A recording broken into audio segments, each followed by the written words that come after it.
wabarakatuh. Waalaikumsalam Waalaikumsalam warahmatullahi warahmatullahi wabarakatuh. wabarakatuh. Bismillah, alhamdulillah. Alhamdulillahilladzi amarana al-ittisama bihablillahi matin. Salatu wassalamu ala sayyidil mursalin. Muhammadin wa ala alihi wa ashabihil mujahidin wa akhirin.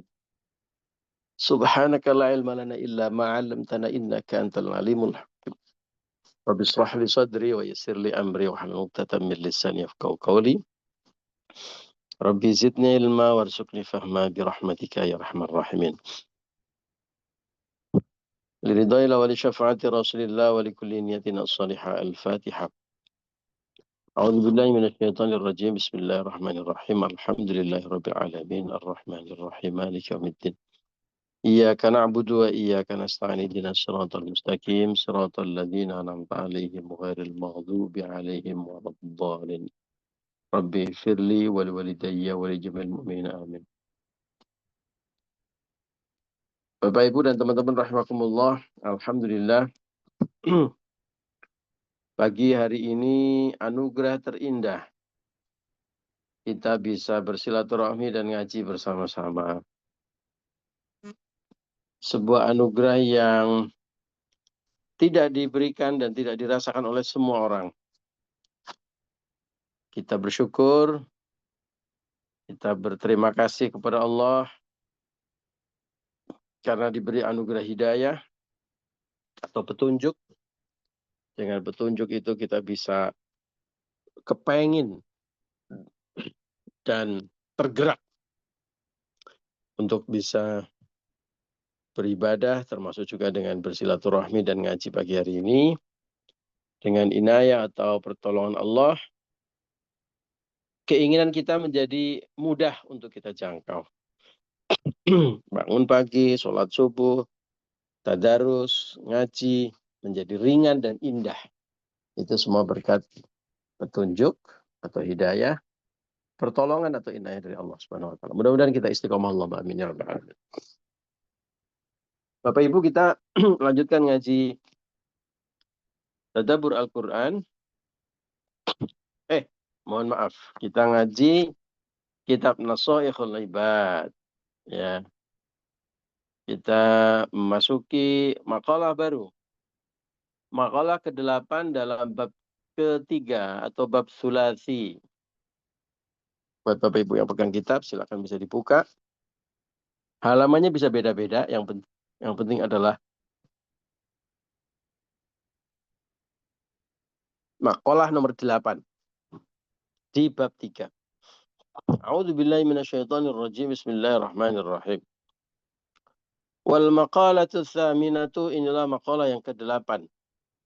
An Abi Hurairah radhiyallahu an, diriwayatkan dari Abi Hurairah radhiyallahu an. Wasmuhu Abdurrahman bin Sakhar. Nama aslinya sebenarnya adalah Abdurrahman bin Sakhar. Ya, Abi Hurairah itu nama laqab atau nama sebutan.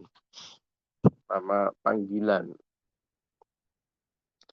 Annahu qala, sesungguhnya beliau berkata, kita tahu bahwa Abi Hurairah adalah salah satu muridnya Kanjeng Nabi, sahabatnya Kanjeng Nabi yang cerdas,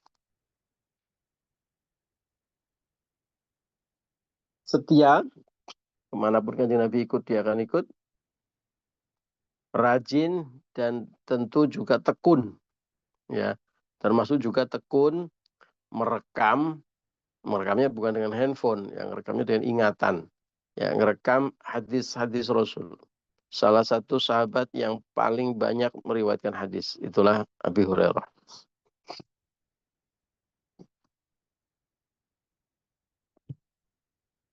Annahu qala, beliau berkata, qala Nabi sallallahu alaihi wasallam, Nabi sallallahu alaihi wasallam bersabda, salasun munjiyat, ada 3 perkara yang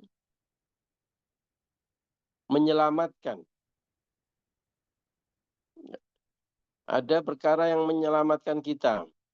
Kalau kita kepengen selamat, harus pegang 3 perkara ini. Ai mukhallisatun li sahibiha minal adzabi. Ay mukhallisatun. Artinya menjaga. Tiga perkara ini akan menjaga. Akan menyelamatkan. Ya. Li sahibiha bagi pemiliknya. Minal adzabi. Menyelamatkan dari apa? Menyelamatkan dari azab.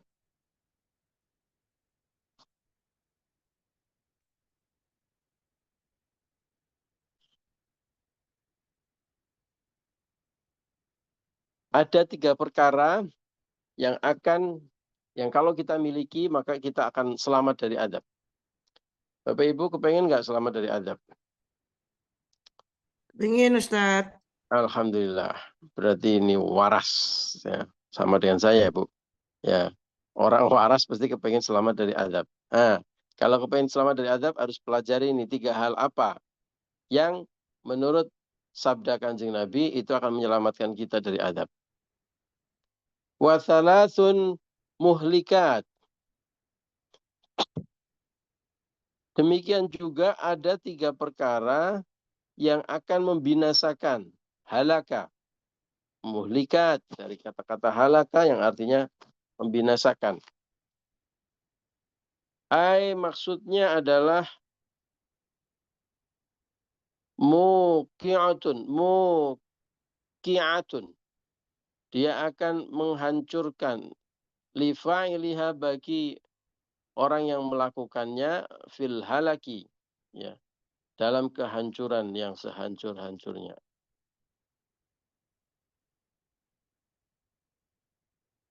Orang kalau melakukan tiga hal ini, ada tiga perkara lagi akan menghancurkan. Yaitu kalau ada orang yang melakukannya, maka dia akan hancur. Rusak. Wa thalathun darajat.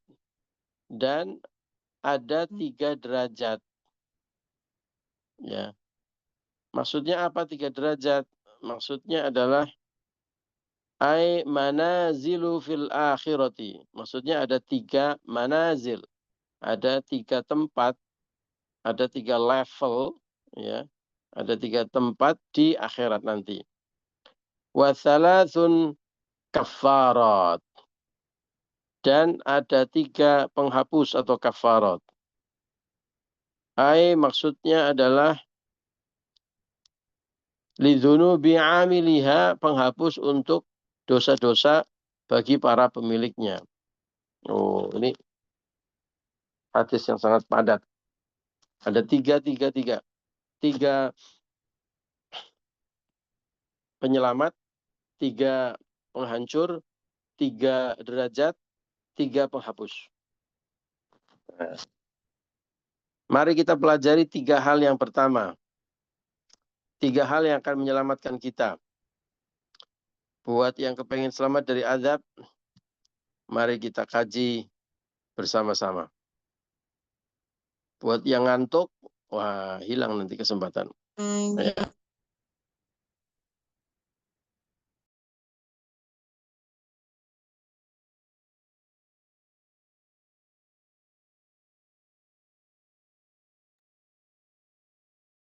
Loh, Pak. Kok hilang suaranya? Ustaz dulunya kepental ini. Mungkin sebentar lagi kali. Saya suka jaringannya. Sama. Kok hilang? Telinga. Kata Pak Ustadz Ulun, pasang telinga. Oh, lagi terpental ini kok. Ada Pak Ulunnya. Maaf, kembali lagi. Ada. Ada. Alhamdulillah. Jangan sampai masuk 3 yang binasa ini, termasuk binasa Zoom-nya. Ya. 3 hal yang menyelamatkan. Apa saja 3 hal yang menyelamatkan? Itu tadi sengaja, biar kira-kira siapa saja sih yang memperhatikan dan mendengarkan kan ketahuan gitu. Ya. Iklan. Ya, iklan. 3 hal yang menyelamatkan kita. Yang pertama, Amma al-munjiyatu amma al-munjiyatu. Adapun al-munjiyat atau hal-hal yang menyelamatkan apa saja? Yang pertama adalah fa khosyatullahi, takut kepada Allah, fis-sirri wal alaniyah, dalam keadaan sepi maupun dalam keadaan ramai. Dalam keadaan sendirian maupun dalam keadaan orang banyak. Dalam keadaan rahasia maupun dalam keadaan terbuka. Takut pada Allah. Itu akan menyelamatkan kita. Kenapa takut kepada Allah akan menyelamatkan kita? Mari kita perhatikan Bapak Ibu. Perkara apa yang akan menghancurkan kita? Perkara apa yang akan mendatangkan azab untuk kita? Pasti adalah perkara-perkara yang dilarang oleh Allah, tapi dilanggar. Ya. Perkara yang tidak boleh oleh aturan syariat, tapi dilanggar. Nah, perkara yang dilarang oleh Allah itu tentu terkait dengan relasi atau hubungan kita dengan Allah maupun dengan sesama manusia yang diatur oleh Allah. Ya kan? Tidak boleh mencuri. Itu aturannya jelas. Boleh nggak mencuri? Nggak boleh. Ya kan? Kalau dilanggar, bagaimana? Dosa. Ya, bahkan di dunia pun dihukumnya potong tangan. Maksiat, boleh nggak? Tidak boleh. Ya. Kalau dilanggar, ya berdosa kepada Allah. Kalau dilanggar, pasti bikin ketidakharmonisan dan ketidaknyamanan di dunia. Ya. Karena pada prinsipnya agama itu adalah al-maslahah, al-mursalah. Agama itu pada dasarnya adalah kebaikan untuk umum. Sesuatu yang baik untuk umum pasti didukung oleh agama atau ajaran agama ada di situ. Sebaliknya sesuatu yang buruk untuk umum pasti juga agama melarang. Korupsi, ya.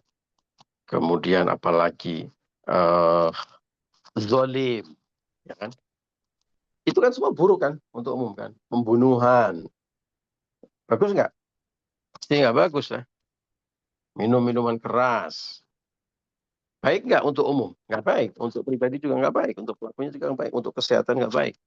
Mendatangkan madarat untuk umum juga. Kalau orang bermabuk-mabukan, apa? Saya pernah Mencuri untuk sedekah gimana? mencuri untuk sedekah. Sama saja, Bu. Ya. Jadi perkara yang baik harus dilakukan dengan cara yang baik. Ya, tidak ada pembenaran melakukan hal tujuan yang baik, tujuan yang baik dilakukan dengan cara yang buruk, nggak boleh. Tujuan yang baik harus dilakukan dengan cara yang baik. Ya, kenapa begitu? Harus align, harus kompak antara tujuan sama cara. Karena kalau orang itu hanya berpaku pada tujuan atau niat baik, siapa yang bisa mengontrol niat orang? Ya, nanti semua penjahat akan mengatakan, saya niatnya baik kok Pak Hakim. Malaikat nanti akan banyak yang akan menyampaikan keberatan. Pak Malaikat, saya kemarin nyuri tapi maksud saya baik. Saya keburu ketangkep. Ya. Saya kemarin niatnya baik. Tapi begitu dapat duitnya, saya kok kepengen beli mobil baru. Tapi niatnya saya baik loh. Ya. Jadi dalam agama itu diajarkan tujuan yang baik harus dilakukan dengan cara yang baik. Ya. Maka ketika Allah memerintahkan kita untuk ud'u ila sabili rabbika, ya, ajaklah mereka ke jalan Tuhanmu. Ya. Perintahnya Allah adalah bil hikmah, dengan cara yang baik, bukan dengan menghalalkan segala cara. Orang mabok-mabokan, orang melakukan kemaksiatan, diingatkan, tapi nggak boleh dengan pedang, ya belum apapun dan bawa parang gitu ya. Bil hikmah, kemudian mau itu hasanah, kemudian kalau terpaksa harus bermujadalah atau berdiskusi, berdebat, wajadilhum billati hiya ahsan, dengan cara yang terbaik, ngingetin suami, ngingetin istri, ngingetin anak, ngingetin tetangga, itu harus dengan cara yang baik. Wah, itu tetangga saya itu, waduh, Romo corah itu udah, wah. Nah, kalau kita lakukan dengan cara yang tidak baik, akan menimbulkan masalah baru. Oke, jadi harus dengan cara yang baik juga, tujuan yang baik.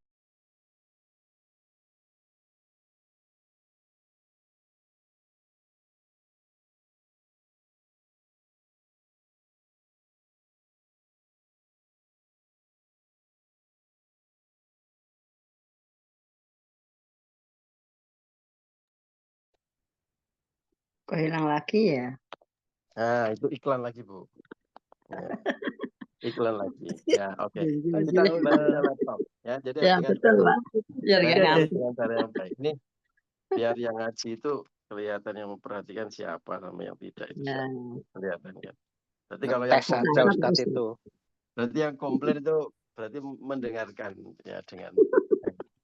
Terima kasih, Bu. Ya, kita Harus lanjutkan. komplain ya Pak? Kenapa? Harus komplain.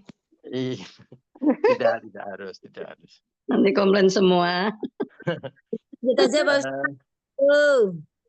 Tadi sampai mana? Jadi harus takut kepada Allah. Nah, Ya, jadi dengan kata lain, kesimpulan yang pertama adalah bahwa semua aturan Allah itu pasti baik untuk kita yang melakukan, baik untuk lingkungan sekitar kita, baik untuk umum, baik untuk masyarakat. Pasti. Kalau Anda mau mencari peraturan apa yang tidak kongruen, yang tidak selaras dengan kebaikan, tidak ada. Pasti agama akan ditolak kalau nggak selaras dengan kebaikan umum. Kenapa agama itu diterima, diyakini, diamalkan, dicari oleh manusia? Karena dalam agama ada kebaikan-kebaikan untuk umum. Kalau dibalik, ya, ini bisa bolak-balik ini. Peraturan agama itu pasti baik untuk umum, untuk kita, untuk pribadi maupun untuk umum.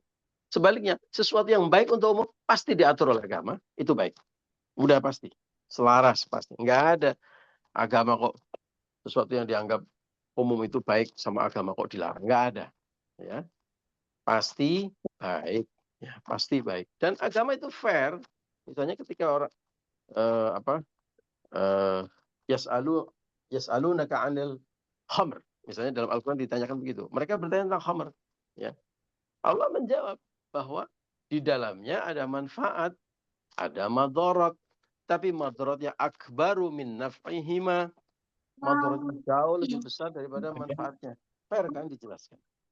Ya, oke, manusia, kamu tanya tuh tentang khamr. Memang ada manfaatnya. Mungkin ini dan itu, ya. Tetapi madaratnya jauh lebih besar. Maka karena jauh lebih besar, dilarang khamr, diharamkan. Nah, ini contoh. Ya, kesimpulan yang pertama bahwa perkara yang baik itu di situ ada agama. Kalau sebaliknya, agama pasti mengatur perkara yang baik untuk manusia. Jadi, ini kesimpulan yang kedua, menuju kesimpulan yang kedua. Jadi, segala hal yang diatur oleh Allah kok dilanggar, berarti orang itu melanggar kebaikan untuk dirinya sendiri maupun untuk orang banyak. Kan simpelnya begitu ya, Bu.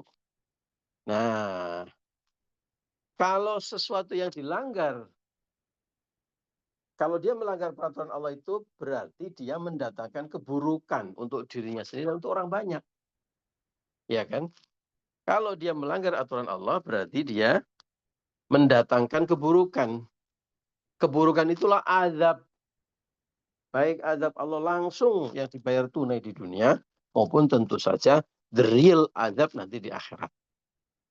Ya, ada azab-azab yang dibayar tuntas di dunia, ya, lunas. Gitu. Dan ada lagi yang harus diperhatikan Bapak Ibu. Ada lagi azab yang tidak mengenal pelaku. Ya, maksudnya begini. Azab itu akan menimpa suatu komunitas. Bisa kampung, bisa negeri, bisa RT RW, bisa kelompok arisan, ya, bisa perusahaan, ya. Pokoknya satu komunitas akan kena azab semua. Padahal pelakunya tidak semua melakukan perbuatan yang dilarang oleh Allah. Dalam satu kampung bisa kena azab semua, padahal yang melakukan di situ ada orang soleh yang tidak melakukan pelanggaran itu atau kemaksiatan itu. Apa itu? Ada dalam Al-Quran disebutkan, kalau kemaksiatan merajalela dan tidak ada orang, semua orang permisif, tidak ada orang yang berdiri menolak kemaksiatan. Nah, itu akan datang azab yang tidak mengenal pelakunya. Maksudnya baik pelaku maupun bukan pelaku kena semuanya. Ya, kalau ada kemadharatan dan kemaksiatan yang dipuja-puji dan tidak ada orang yang berdiri menolak kemaksiatan. Permisifme atau bersikap menerima terhadap kemaksiatan itu bisa mendatangkan atau kezaliman bisa mendatangkan azab yang tidak mengenal pelakunya. Maka di setiap komunitas harus ada orang yang berani berdiri tawassaw bil haqqi wa tawassaw bis sabr. Nggak boleh Bapak Ibu. Itu melanggar aturan Allah. Ya, makanya di residen di perumahan kami, saya ada Bu Eni, ada Pak yang sangat rajin ngaji, ya, meskipun sering dibontang. Tapi kalau Pak Warsono ya kalau pulang ke Jogja ini kita punya peraturan yang disepakati bersama, ya. Saya kebetulan jadi ketua paguyuban, ketat sekali di perumahan kami. Kalau ada yang macam-macam digerebek. Ya, karena kami tidak mau, kami menerima azab komunal. Yang gua nggak melakukan, gua ikut kena. Gitu ya. Dia yang melakukan, kita juga ikut kena. Makanya kita nggak mau. Maka kita tetapkan aturan yang ketat untuk ukuran perumahan. Ya. Sering itu satpam sama Pak RT gerbek rumah-rumah di perumahan kita. Ya. Nah, itu karena tadi ada azab. Nah, itu poin yang kedua.